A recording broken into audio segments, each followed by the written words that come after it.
Telefonu götür, mənə bir şəkil at. Attım qardaşım, attım, görürsən hardadır? İşarə qoyulan yerdə otun altından. Get götür, mən xəbər elə. Götürdüm. Prosto o biri taksini gönderdim de.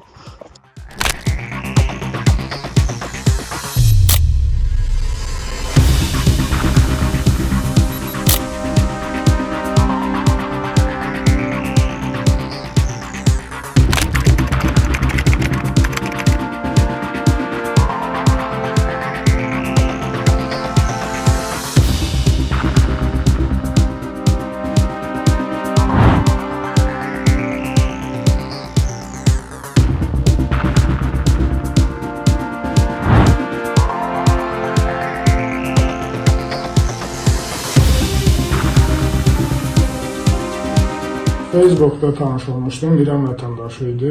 Adı Şəhriyar idi. Mənə demişdi ki, Qaxran nəvəsinə narkotik vasitə attıracağım. Onu götürüb Bakıda mən dediyim ünvanlara atarsan.